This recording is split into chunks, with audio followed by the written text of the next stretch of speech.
봅니다. 하나님 말씀은 신명기 6장 1절에서 9절까지 말씀입니다.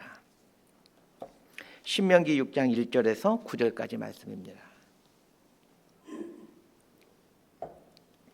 번갈아 가면서 읽겠습니다. 제가 먼저 읽습니다.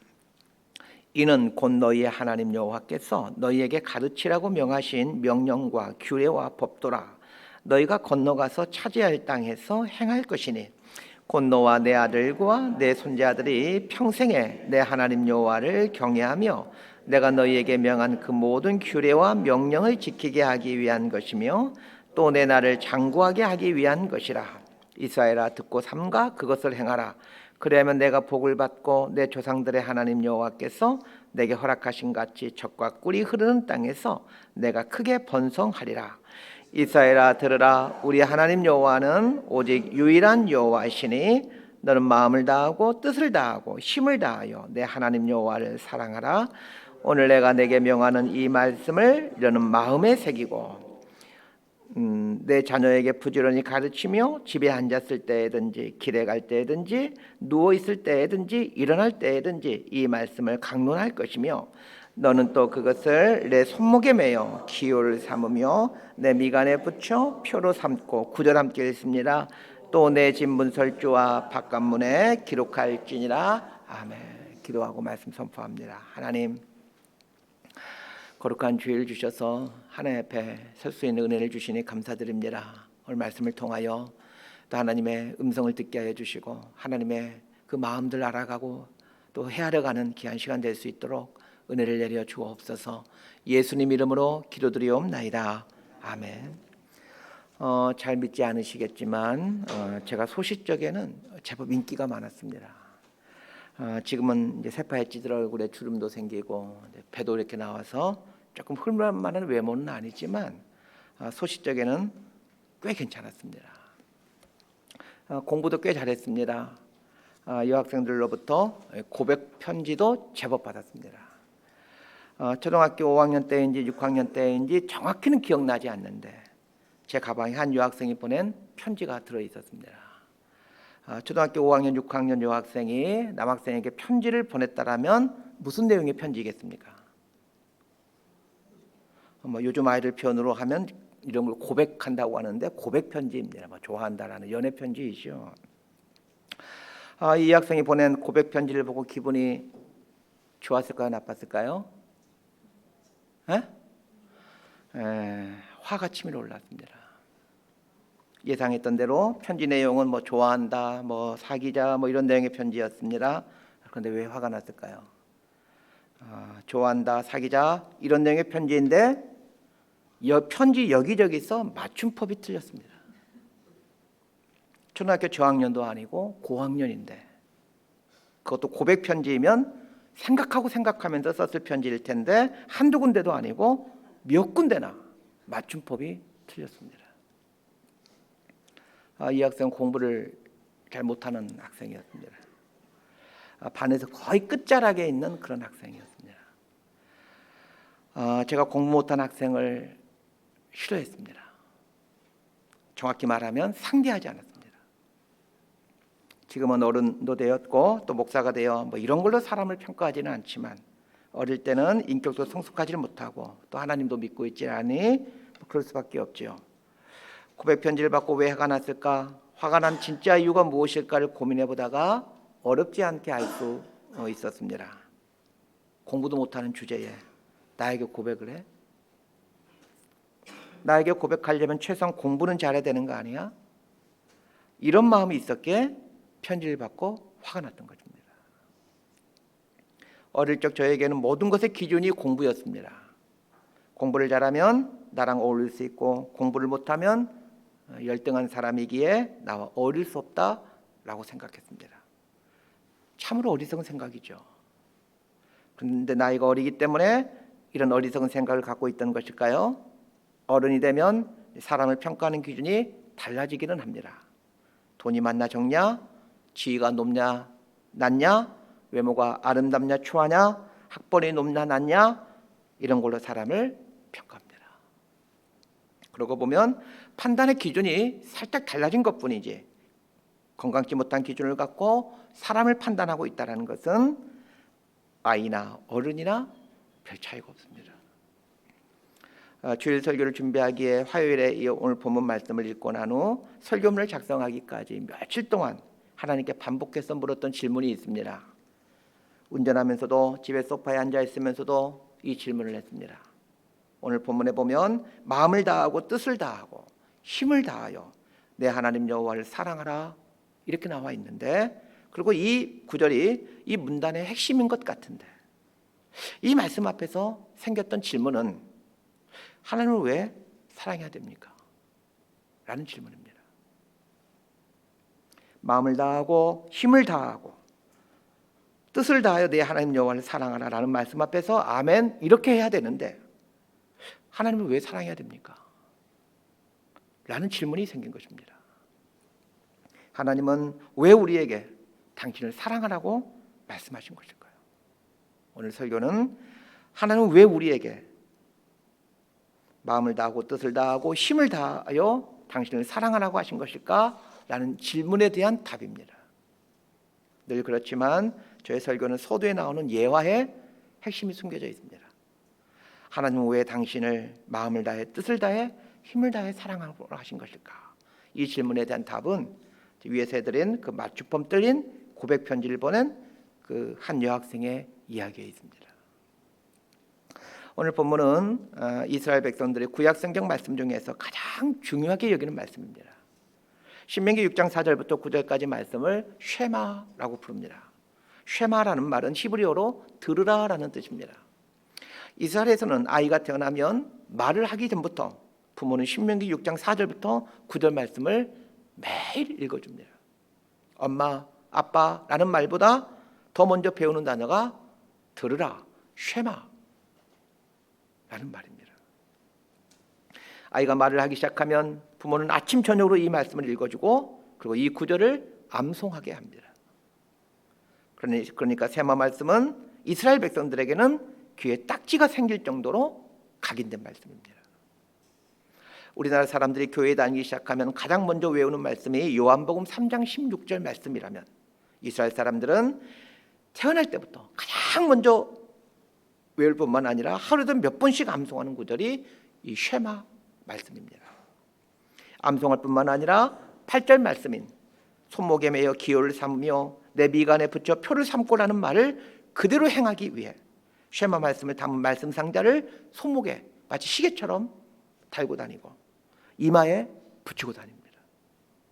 지금도 이스라엘에 가게 되면 이 손목에 쉐마 말씀이 적힌 말씀 상자를 차고 다니는 사람, 또 이마에 그 말씀이 담긴 나무 상자를 이렇게 매단 그 말씀 상자를 부착하고 다니는 사람들을 쉽게 볼 수 있습니다.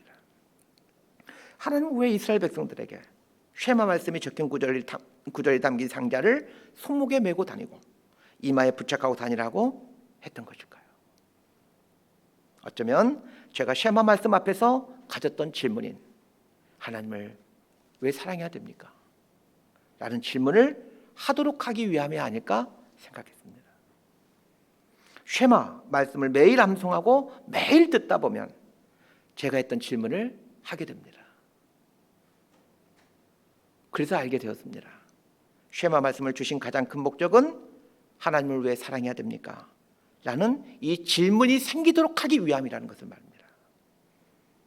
쉐마 말씀을 매일 듣고 암송하고 손목과 이마에 이 글귀를 달고 다니면 나도 모르게 하나님을 왜 사랑해야 되지?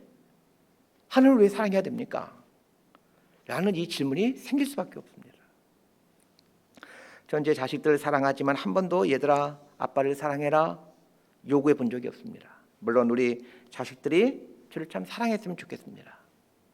자식들이 저를 사랑했으면 좋겠지만 그러나 단 한 번도 아이들에게 아빠를 사랑해라 요구한 적이 없습니다. 너희가 나를 사랑하지 않아도 아빠는 너희를 사랑할 거야 이런 마음을 갖고 있지, 아빠를 사랑해라 마음과 뜻과 힘을 다해 아빠를 사랑해야 된단다 이런 말을 해본 적도 없고 앞으로도 그럴 겁니다. 그런데 하나님은 왜 마음을 다하고 힘을 다하고 뜻을 다하여 내 하나님 여호와를 사랑하라 이렇게 말씀하신 것일까요? 질문 드립니다. 오늘 본문 말씀이 아주 유명한 말씀이라 잘 알고 있는 말씀이고 또 여러분 설교도 많이 지금까지 신앙생활 하셨다면 들어왔을 텐데 여러분 이 말씀 앞에서 솔직히 마음이 편안합니까? 불편합니까? 저는 불편합니다. 하나님 사랑하지 않는 것은 아니지만 이 말씀 앞에 서면 나는 마음을 다하고 뜻을 다하고 힘을 다하여 하나님 사랑하는가? 라는 이 질문을 하게 되고 그리고 이 질문 앞에서 자신 있게 나는 마음을 다하고 뜻을 다하고 힘을 다하여 하나님 사랑하고 있습니다. 이렇게 말할 자신이 없기 때문입니다. 지금까지 신앙생활 하면서 단 한 번도 이렇게 자신 있게 답할 수 있었던 때는 단 한 번도 없었습니다. 아무리 성령 충만해도 나는 마음을 다하고 뜻을 다하고 힘을 다해서 하나님 사랑하는가? 이 질문에 자신 있게 예라고 답할 수 없습니다. 그리고 앞으로도 평생토록 이 질문 앞에서 자신 있게 답할 자신이 없습니다. 그래서 불편합니다. 불편하기에 하나님을 왜 사랑해야 됩니까? 라는 질문이 생기는 것입니다. 오늘 본문을 묵상하다가 하나님은 우리가 하나님께 질문하기를 원하신다는 것을 알게 되었습니다. 그래서 성경책 갖고 오신 분들은 5절에 내 하나님 여호와를 사랑하라는 말씀 옆에다가 이렇게 적어 놓으시기 바랍니다. 왜 사랑해야 되는데요? 어쩌면 하나님은 하나님을 왜 사랑해야 되는데요? 이 질문을 우리가 하도록 하기 위해 마음을 다하고 뜻을 다하고 힘을 다하여 내 하나님 여호와를 사랑하라 이렇게 말씀하신 것 같습니다. 신앙생활 하는 사람들을 몇 부류로 나누어 볼 수 있습니다. 첫 번째 부류는 신앙생활을 한다고 하는데 그 믿음이 성장하지 않는 사람들이 있습니다. 이 사람들의 특징이 있습니다. 하나님 말씀을 듣기는 하는데 무시해버립니다. 하나님 말씀인 거는 그래 알겠어. 그런데 나하고는 상관없는 말씀이야. 이런 태도로 이런 자세로 살고 있는 거죠. 말씀대로 살면 좋고 말씀대로 못 해도 별 수 없고 이런 태도를 갖고 있는 사람들이 있는데 이 사람들은 믿음이 성장하지 않습니다. 이런 부류도 있습니다. 하나님 말씀을 지키는 척하는 것입니다. 교회에서는 말씀을 지키는 사람이 믿음이 좋은 사람이라고 인정해 주니까 말씀을 지키는 사람인 것처럼 보이고 싶은 것입니다. 이런 자세를 갖고 있는 사람은 위선적인 신앙을 갖게 됩니다. 일명 종교생활을 하는 사람들입니다. 세 번째 부류는 하나님 말씀 앞에서 질문을 하는 사람들입니다. 말씀 앞에서 마음으로 질문하고 또 어떤 때는 또 목사님에게 질문하죠. 여러분 질문하는 이유가 무엇이겠습니까? 말씀에 거역하기 위해서 질문이 생기는 것이 아니라 말씀에 순종해 보려고 하기 때문에 질문이 생기는 겁니다. 말씀 앞에서 불순종하겠다는 생각을 갖고 있으면 사실 질문이 생기지 않습니다. 반면에 말씀에 순종하려고 하는 태도를 갖게 되면 많은 질문이 생깁니다. 꼭 이렇게 해야 됩니까? 이렇게 안 했다가는 어떻게 되는 것입니까? 이 말씀을 어떻게 적용해야 됩니까? 등등 숱한 질문들이 생겨나게 됩니다. 이런 질문들이 왜 생겨나게 된다고요? 말씀에 순종할 마음을 갖고 있으니까 질문이 생기는 겁니다. 그래서 말씀 앞에서 질문이 생기지 않는다라면 내가 말씀에 순종할 생각을 하지 않고 있구나 라고 하시면 됩니다. 말씀에 순종해야 되겠다는 태도를 갖고 있으면 질문이 생긴다는 것 꼭 기억했으면 합니다. 오늘 본문 앞에서 제가 드렸던 질문인 하나님은 왜 우리에게 하나님을 사랑하라고 말씀하시는 것입니까? 라는 질문에 대한 이제 답을 찾아가 보십시다. 세상에 있는 모든 자연 종교의 특징이 있습니다. 종교를 갖고 있는 분들의 삶을 유심히 보시길 바랍니다. 내가 원하는 것을 받기 위해 신에게 치성을 드리거나 혹은 신이 요구하는 행동을 합니다. 내가 원하는 것이란 구체적으로 말하면 건강이라든지 물질이라든지 자리라든지 출세라든지 우리가 통상 복이라고 말하는 것을 얻기 위해 신에게 치성을 드리고 신이 요구하는 행동을 하려고 합니다. 반면에 기독교는 전혀 다른 이야기를 합니다. 하나님을 사랑하라라는 요구를 합니다. 하나님을 사랑하라는 이 말을 곰곰이 생각해 보면 깊은 의미가 있다는 것을 알게 됩니다. 하나님을 사랑해라 라는 말에는 우리를 하나님을 사랑해도 되는 자격이 있는 자로 인정하신다라는 말입니다. 서두에서 맞춤법 틀린 고백 편지를 보낸 여학생 이야기를 했습니다. 맞춤법 틀린 여학생의 고백 편지를 받고 제가 왜 화가 났습니까? 공부도 못하는 주제에 감히 나를 좋아한다고? 나를 좋아할 자격도 되지 않는데 나를 좋아한다고? 그러니까 화가 나는 것입니다. 마음을 다하고 뜻을 다하고 힘을 다하여 내 하나님 여호와를 사랑하라라는 말의 이면에는 너는 온 천지 만물의 창조자이신 하나님과 사랑을 나눌 수 있는 하나님의 상대 역이 되는 자격을 갖고 있는 존재이다라는 말입니다. 하나님의 형상으로 지음받았다라는 말은 하나님과 사랑을 나눌 수 있는 자격을 갖고 있는 존재이다라는 뜻입니다. 마음을 다하고 뜻을 다하고 힘을 다하여 내 하나님 여호와를 사랑하라라는 말은 너라는 존재가 하나님의 사랑의 상대역이 될 수 있는 그런 존재이니 최선을 다해 하나님의 상대역을 하며 살아라라는 뜻입니다. 이 세상에 이렇게 말하는 신이 어디 있습니까? 세상에 있는 자연 종교들을 잘 보시길 바랍니다. 내가 신에게 이런 것을 해드릴 테니 신은 나에게 이런 것을 해주십시오. 와 같은 신과 인간이 거래의 관계로 존재하고 있습니다. 이스라엘 백성들이 출애굽할 당시 이 세상에 있던 모든 사람들은 신과의 관계를 거래의 관계로 여기고 신을 숭배하고 있었습니다. 지금도 마찬가지죠. 모든 종교들이 그 신을 숭배하는 그 신을 거래의 관계로 여기고 있습니다. 이런 신관을 갖고 있는 세상에 하나님은 이스라엘 백성들을 택하셔서 여호와 하나님은 세상에 있는 자연 종교 신들과 전혀 다르다는 것을 말씀하십니다.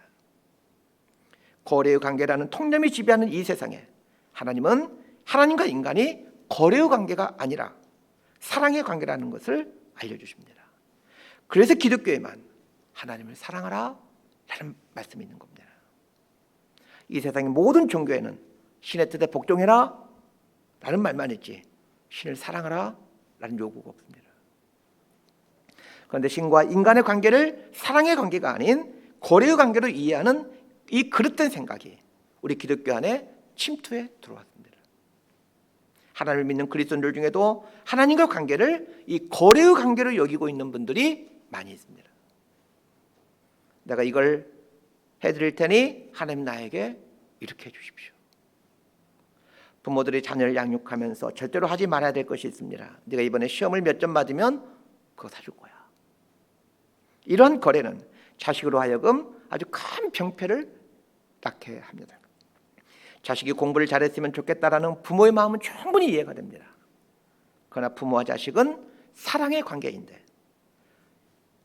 이런 것들이 반복되어 갈수록 거래의 습관이 생겨나게 된다는 겁니다.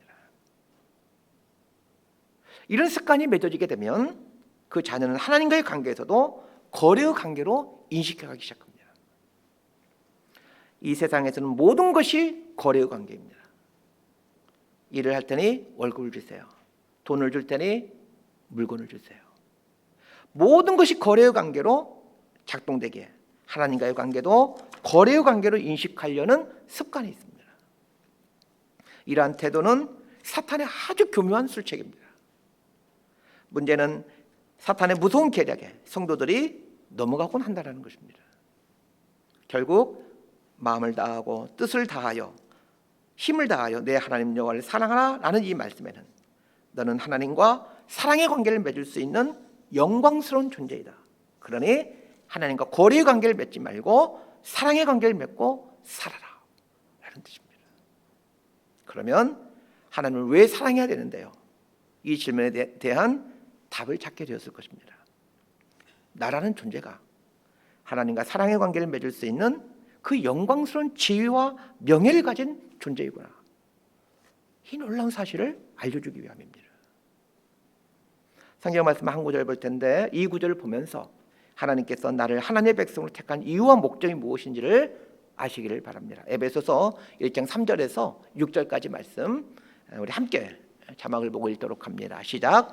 찬송하리로다. 하나님 곧 우리 주 예수 그리스도의 아버지께서 그리스도 안에서 하늘에 속한 모든 신령한 복을 우리에게 주시되 곧 창세전에 그리스도 안에서 우리를 택하사 우리로 사랑 안에서 그 앞에 거룩하고 흠이 없게 하시려고 그 기쁘신 뜻대로 우리를 예정하사 예수 그리스도를 말미암아 자기의 아들들이 되게 하셨으니 이는 그가 사랑하신 자 안에서 우리에게 거저 주시는 바 그의 은혜의 영광을 찬송하게 하려는 것이라.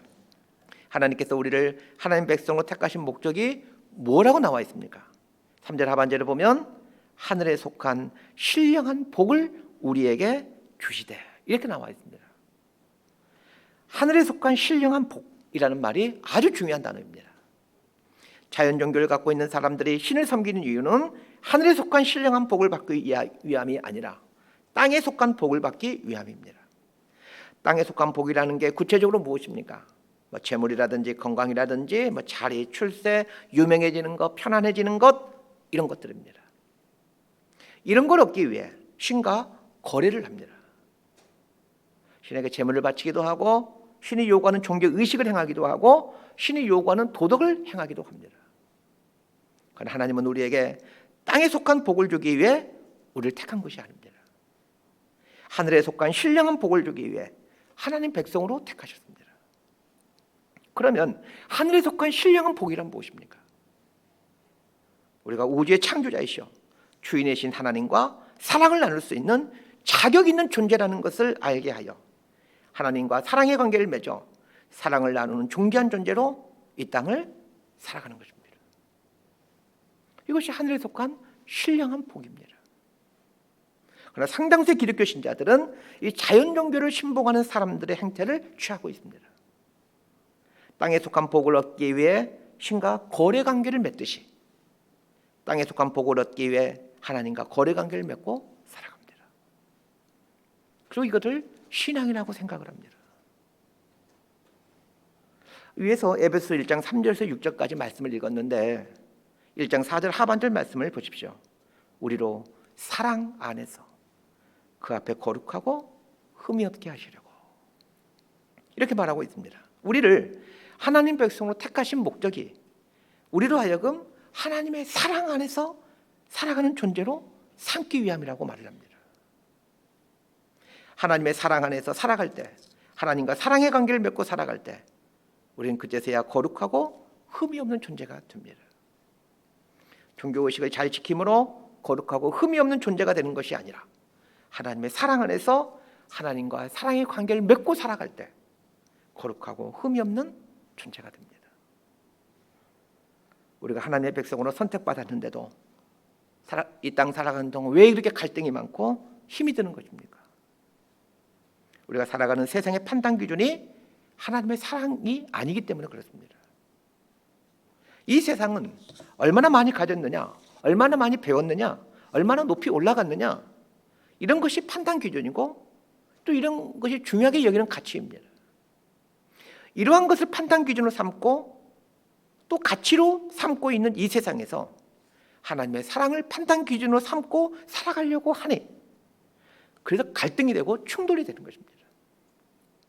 그러니 교회에서 선포되는 말씀이 세상과 너무 동떨어진 터무니없는 이야기라고 생각될 수밖에 없고 그래서 교회에서는 성경 말씀을 갖고 살아가고 세상에 나가면 세상에서는 세상 기준을 갖고 사는 게 지혜롭다고 생각하는 것입니다.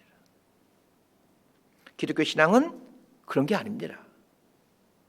얼마나 많이 가졌느냐, 얼마나 많이 배웠느냐, 얼마나 높이 올라갔느냐에 세상 속에서 살고 있지만 이런 것으로 내 인생과 타인의 인생을 평가하지 않고 하나님의 사랑을 삶의 기준과 잣대로 삼고 하나님의 사랑 안에서 하나님의 백성이라는 그 존귀한 신분을 드러내며 사는 게 하나님 백성의 삶입니다. 출애굽한 이스라엘 백성들이 3개월째가 되었을 때에 시내산에서 하나님과 언약을 맺습니다. 이 언약을 시내산 언약이라고 부릅니다. 시내산 언약의 핵심은 나는 너희 하나님이고 너희는 내 백성이다 입니다. 하나님과 이스라엘 백성들이 언약을 맺음으로 이스라엘 백성들이 이 하나님의 언약 백성이 되는데 가데스 바네아에 이르렀을 때에 가나안 땅을 정탐하게 되죠. 가나안 땅을 정탐하고 나서 우리는 메뚜기 같다. 저 사람들은 거인들이다. 라고 하면서 모세를 죽이고 애굽으로 돌아가자라고 합니다. 그런데 모세를 죽이고 애굽으로 돌아가자라고 하는 이스라엘 백성들에 대한 하나님의 조치가 무엇입니까? 광야에서 40년을 살게 하는 것입니다. 이 부분을 곰곰이 생각해 봐야 됩니다. 제가 만약 하나님이라면 애굽으로 돌아가겠다고? 애굽이 그렇게 좋으냐? 그래, 그럼 애굽으로 돌아가서 살아라. 이러면서 실컷 고생하도록 할 것 같습니다. 애굽이 그렇게 좋으면 그래, 가서 살아봐라. 이렇게 할 것 같아요. 그러나 하나님은 저와는 다릅니다. 하나님을 거역하고 대적하는 이스라엘 백성들에게 애굽으로 돌려보내지 아니하시고 광야에서 40년을 살게 합니다. 그 이유가 무엇이냐는 것입니다. 여러분, 광야를 잘 생각해 보십시오. 광야는 아무것도 없기에 어떤 것도 이룰 수가 없는 것입니다. 내가 얼마나 많이 가졌느냐, 내가 얼마나 높이 올라갔느냐, 내가 얼마나 공부를 잘하느냐가 아무런 의미를 갖지 못하는 것이 광야입니다. 여러분, 광야에 있는데 수백 원의 돈이 있은들 무슨 소용이 있습니까? 광야에 있는데 금덩어리, 다이아몬드 덩어리가 있는 게 그거 무슨 소용이 있습니까? 광야에 있는데 박사학위가 그거 무슨 소용이 있습니까? 하나님께서 이스라엘 백성들을 애굽으로 돌려보내지 아니하시고 광야에서 40년을 살게 하신 것은 세상의 판단 기준인 얼마나 많이 가졌느냐, 얼마나 높이 올라갔느냐, 얼마나 많이 배웠느냐, 이런 오염된 눈을 씻으시기 위함이었습니다. 40년의 광야 생활은 이 오염된 눈을 씻겨가면서 새로운 눈을 갖게 해주는 것입니다. 나라는 존재가 하나님과 사랑을 나누는, 하나님의 사랑받는 자라는 존귀한 자요, 감히 천지의 주인이신 하나님을 사랑할 자격을 부여받은 존귀한 자이다라는 이 새로운 눈을 만들어가는 자리가 광야입니다. 신앙생활은 세상의 기준을 갖고 있는 오염된 눈을 씻어가면서 새로운 눈을 가져가는 여정입니다. 교회를 다니는 게 신앙생활이 아니고 얼마나 많이 가졌느냐, 얼마나 많이 배웠느냐, 얼마나 많이 높이 올라갔느냐라는 이 오염된 눈을 씻어가고 내가 하나님과 사랑을 나누는 존귀한 자라는 이 자격을 부여받은 자임을 알아가는 여정이 신앙생활입니다. 교회 다니는 것으로 만족하지 말고 여러분, 신앙생활을 하실 수 있게 되길 바랍니다. 이스라엘 백성들에게 신명기 6장 4절에서 9절 말씀은 우리 기독교인들에게는 요한복음 3장 16절과 같은 의미를 갖고 있는 말씀입니다. 자, 요한복음 3장 16절 말씀이 어떤 말씀입니까? 하나님이 세상을 이처럼 사랑하사 독생자를 주셨으니 이는 저를 믿는 자마다 멸망치 않고 영생을 얻게 하려 하심이라. 자, 오늘 본문인 신명기 6장 5절 말씀을, 이 신명기 6장 5절 말씀이 쉐마 말씀의 핵심인데 이 말씀을 뚫어지게 쳐다보시길 바랍니다. 너는 마음을 다하고 뜻을 다하고 힘을 다하여 내 하나님 여호와를 사랑하라. 이 말씀을 한 몇 시간 동안 뚫어지게 쳐다보면 요한복음 3장 16절 말씀이 여기에 보입니다. 예수님은 우리에게 오신 하나님이십니다. 예수님은 말씀을 가르치실 때 당신이 행하신 것을 말씀하셨지 당신이 행하지 못하는 것을 한 번도 말씀하지 않으셨습니다. 한 서기관이 예수님께 질문합니다. 모든 계명 중에 첫째가 무엇입니까? 이 질문에 대해 예수님은 오늘 본문인 신명기 6장 4절과 5절 말씀으로 답변하십니다. 자, 마가복음 12장 28절에서 30절까지 말씀 함께 읽도록 합니다. 시작. 서기관 중 한 사람이 그들이 변론하는 것을 듣고 예수께서 잘 대답하신 줄을 알고 나와 묻되 모든 계명 중에 첫째가 무엇이니까? 예수께서 대답하시되 첫째는 이것이니 이스라엘아 들으라. 주 곧 우리 하나님은 유일한 주시라. 내 마음을 다하고 목숨을 다하고 뜻을 다하고 힘을 다하여 주 너의 하나님을 사랑하라 하신 것이요. 자, 위에서도 말씀드렸지만 예수님은 당신의 행하는 것을 가르치셨지 당신이 행하지 못하는 것을 가르친 적이 없으십니다. 계명 중에 첫째가 무엇입니까?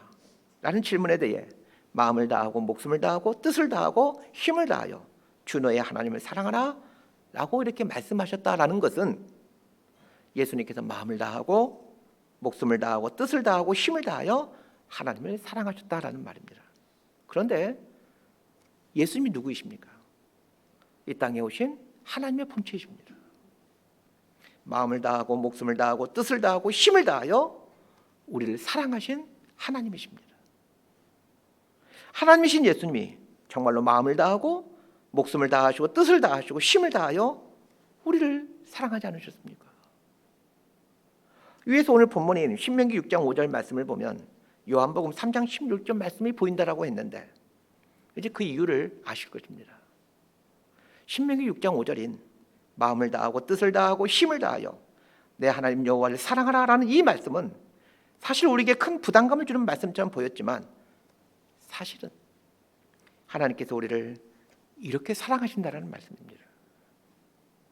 내가 너희들을 마음을 다하고 뜻을 다하고 힘을 다해 사랑한다. 너희들은 나의 이런 사랑을 받는 존귀한 자들이다. 너희들은 존귀한 자라는 자격을 부여받았으니 나와 사랑의 관계를 누리며 살자라는 뜻입니다.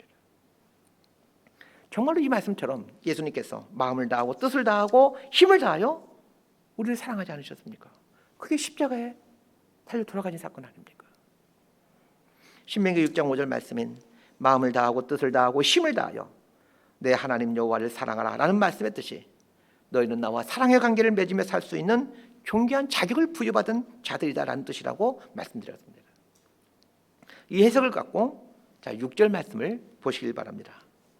오늘 내가 너에게 명하는 이 말씀을 너는 마음에 새기고 마음을 다하고 뜻을 다하고 힘을 다하여 여호와를 사랑하라라는 말씀을 마음에 새기라라는 이 말씀 앞에 우리는 다 누구나 부담감을 갖습니다. 그러나 이 말씀의 의미가 너희는 나와 사랑의 관계를 맺고 살 수 있는 존귀한 자격을 부여받은 자라는 것을 마음에 새기고 살아라 이런 뜻이라면 전혀 다르게 다가옵니다. 내가 하나님과 사랑의 관계를 맺고 살 수 있는 존귀한 자격이 부여된 자이다라는 것을 마음에 새기고 산다라면 그 인생은 어떻게 되겠습니까? 하나님의 말씀에 순종하는 것이 어렵지 않게 됩니다. 왜냐하면 사랑하면 닮게 되고 사랑하는 대상의 말을 경청하기 때문입니다. 마음을 다하고 뜻을 다하고 힘을 다하여 내 하나님 여호와를 사랑하라 라는 말은 우리를 하나님의 상대역으로 부르셨다라는 뜻이라고 말씀드렸습니다. 사랑은 혼자 하는 것이 아니라 같이 하는 것입니다. 하나님은 사랑의 상대역으로 우리를 선택하셨습니다. 하나님의 사랑의 상대역이 되었다라는 말은 우리를 하나님의 수준으로 높여주셨다라는 말입니다. 이것이 위에서 인용했던 에베소서 1장 3절 말씀인 하늘에 속한 신령한 복을 주셨다라는 말씀의 의미입니다. 우리가 살아가는 이 세상은 우월한 자와 열등한 자, 가진 자와 가지지 못한 자, 높은 자와 낮은 자를 차별하는 폭력의 방식이 작동되는 것입니다. 우리의 본성에도 이 방식이 철저하게 스며들어와 있습니다. 제가 어릴 적에 공부 못한 여학생의 고백 편지를 받고 화가 났던 것에도 이 폭력의 방식이 제 안에 자리 잡고 있었기 때문입니다. 우리는 배우자를 선택할 때도 이 폭력의 방식에 근거해서 선택합니다. 상대방이 얼마나 가졌는가, 얼마나 많이 배웠는가, 어떻게 생겼는가 라는 이 폭력의 방식을 판단 기준으로 삼습니다. 그건 하나님은 우리를 폭력의 방식으로 대우하지 않습니다.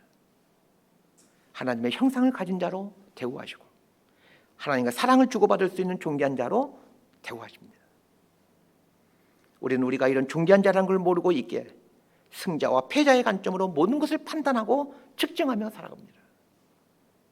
하나님의 자녀로 산다는 것은 하나님의 힘을 빌어 승자가 되는 위치를 차지하는 삶을 사는 것이 아니라 하나님의 사랑받는 자라는 성도라는 이 영광스러운 신분을 지키며 사는 것을 말합니다. 사람이 언제 변하게 될까요? 내가 사랑받는 자라는 것을 깨닫게 될 때 사람은 변하게 됩니다.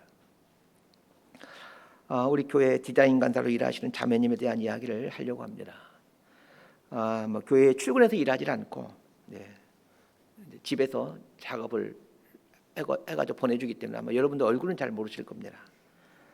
교회 주보라든지 포스터 제작 이런 일들을 도맡아 하고 있습니다. 우리 교회가 개척할 때부터 이 디자인 일을 전담해 오셨습니다.